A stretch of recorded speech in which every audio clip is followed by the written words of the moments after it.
Oke, Assalamualaikum warahmatullahi wabarakatuh. Di sini kami yang dimana bertugas untuk menjelaskan tentang materi AS yaitu Advanced Encryption Standard. Lanjut. Oke, sini terdiri dari saya sendiri yaitu Abdul Hafiz Asyamil. Lanjut ke Mahadika Nafis Lukman, Farhan Yusri, Agil Mutakin, Fatar Arsya Siregar, Muhammad Fajar Sidik, Citra, dan Mursid. Lanjut.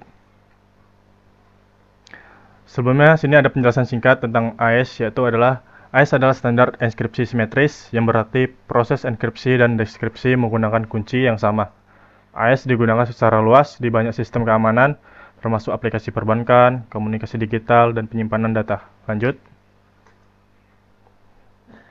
AES dikembangkan oleh dua kriptografer asal Belgia, yaitu Vincent Rijsman dan Zoan Diamond, dan awalnya dinamai Rijksdael.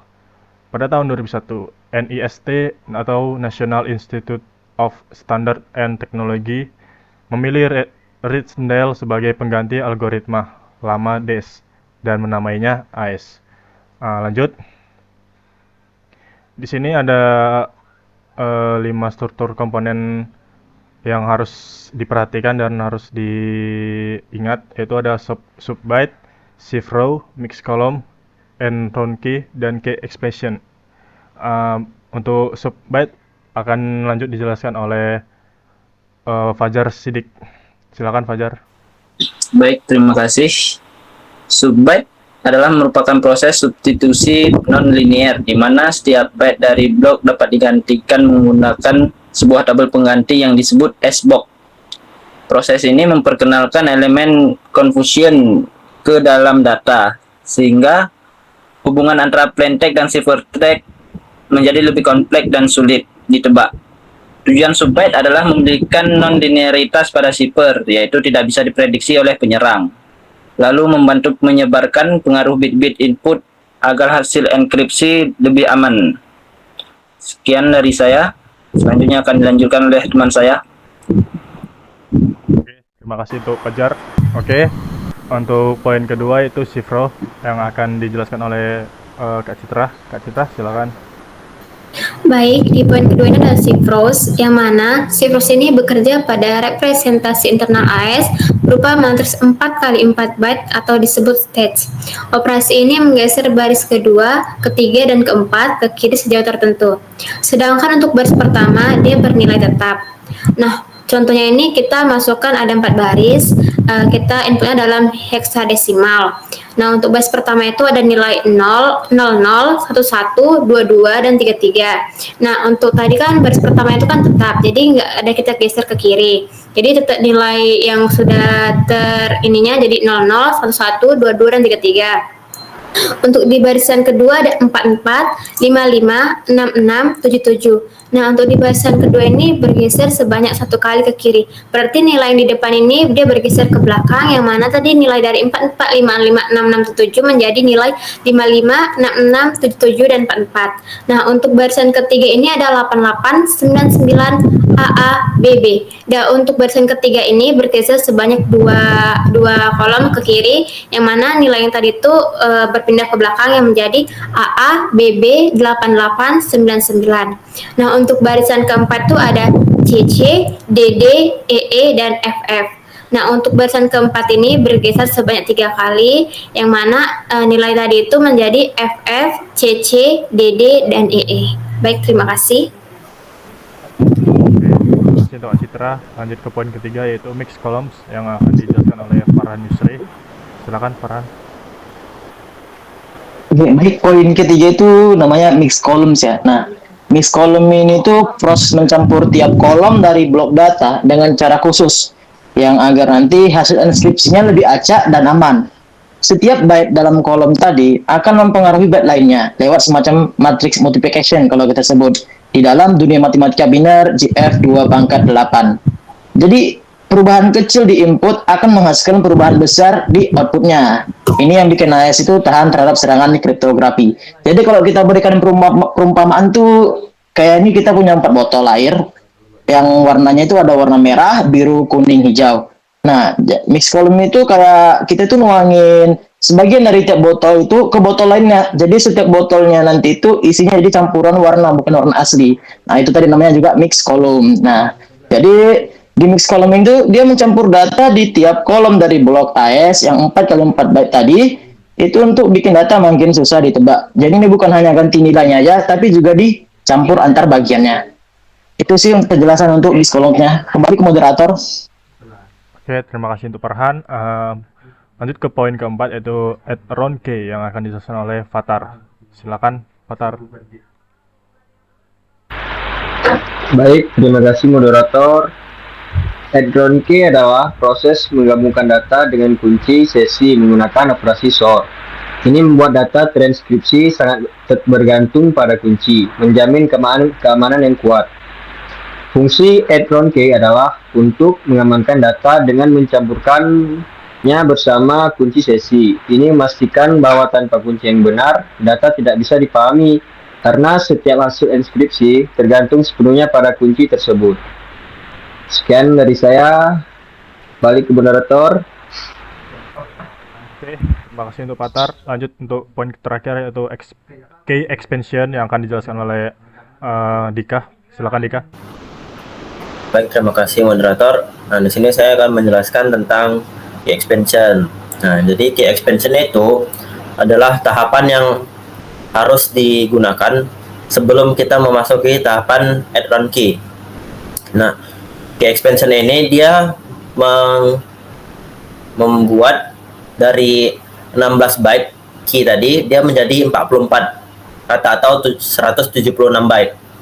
Nah, kunci utamanya yang perlu diperluas menjadi beberapa kunci sesi atau round key yang seperti saya bilang tadi, yaitu melalui algoritma khusus yang menggabungkan rotasi byte, substitusi byte, dan penambahan konstanta round. Nah, proses ini memastikan kembali setiap round enkripsi menggunakan kunci yang unik namun masih berkaitan dengan kunci utama, sehingga menambah lapisan kompleks dalam enkripsi. Kemudian ada proses umum dalam AES Cipher. Sebelum saya masuk ke proses umumnya, AES Cipher itu terbagi menjadi 3. Yang pertama ada AES Cipher untuk 128 bit, 192 bit, dan 256 bit. Untuk yang 128 bit, yaitu berjumlah 10 round. Untuk yang 192 bit, dia berjumlah 12 round. Untuk yang 256 bit, yaitu berjumlah 14 round. Nah, pada kali ini kami akan membahas tentang AES 128 bit saja. Jadi hanya menggunakan 10 round.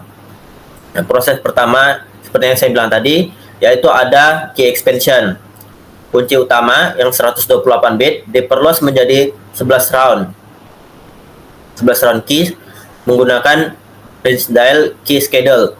Kemudian ada initial round atau add round key, di mana blok plain text diubah menjadi matriks 4 kali 4 byte yang disebut dengan state. Kemudian di exclusive OR dengan round key pertama. Kemudian ada main round. Main round di sini dilakukan sebanyak 9 kali. Karena di AES 128 atau 128 bit itu hanya ada 10 round. Jadi 9 roundnya itu merupakan dari main round. Main round tersebut memiliki cara yang sama, hanya berbeda pada step-step tertentu. Misalnya subbyte yang pertama di dalam main round itu ada subbyte, kemudian ada shift row, kemudian ada mix column, dan kemudian ada add round key. Nah, setelah dilakukan sebanyak 9 kali tadi, kemudian ada final round, yaitu round ke-10. Langkah-langkahnya sama, subbyte, shift row, dan add on key. Hanya saja final round itu tanpa mix column. Sekian dari saya kembalikan kepada moderator. Oke, terima kasih untuk Dika. Lanjut untuk materi berikutnya. Oke, untuk contoh penerapannya akan dijelaskan oleh Agil Mutakin. Silakan Agil.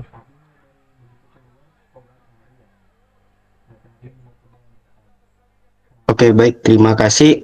Di sini untuk contoh penerapannya sendiri ada 3. yaitu ada deskripsi, protokol komunikasi, dan ekskripsi. Nah, di sini apa sih yang menjadi pembeda antara deskripsi dan ekskripsi itu? Nah, di sini yang paling mencolok yaitu adalah langkah-langkah atau prosesnya, di mana untuk enkripsi sendiri, untuk langkah pertama itu adalah inisialisasi, yaitu tambahkan kunci awal ke blok data. Langkah yang kedua adalah proses ronde atau pengulangan. Jadi untuk setiap ronde dari 1 hingga N1 yang dilakukan adalah yang pertama adalah subbyte, yaitu setiap byte diganti berdasarkan Xbox. Yang kedua ada shift rounds, yaitu baris dalam metrik digeser. Jadi baris ke 0 tetap, baris ke 1 digeser ke 1 byte ke kiri dan seterusnya. Yang ketiga adalah mix column, yaitu tiap kolom dicampur menggunakan perkalian di medan Galois. Yang keempat adalah Etron key XOR hasil sebelumnya dengan kunci ronde ke N. Nah, untuk langkah yang ketiga adalah ronde akhir, yaitu tanpa mix kolom. Jadi, yang pertama ada subbyte, yang kedua adalah shift rounds, yang ketiga adalah Etron key.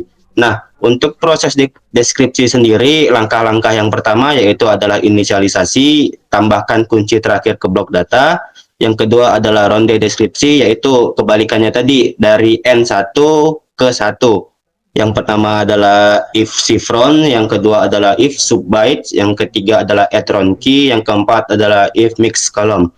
Nah, untuk langkah yang ketiga yaitu ronde akhir atau deskripsi, di mana di sini tanpa if mix column, yang berarti yang pertama adalah if shiftron, yang kedua if subbyte, yang ketiga adalah etron key. Mungkin itu saja langkah-langkah yang paling mencolok di antara ekskripsi dan deskripsi. Saya kembalikan kepada moderator. Oke, terima kasih untuk Agil dan terima kasih untuk semua teman-teman yang telah menjelaskan tentang materi AS ini. Berikut adalah semua materi AS yang telah kami jelaskan. Jika ada kurang lebihnya, saya mohon maaf sebagai moderator. Cukup untuk sekian video kali kami ini. Terima kasih. Assalamualaikum warahmatullahi wabarakatuh.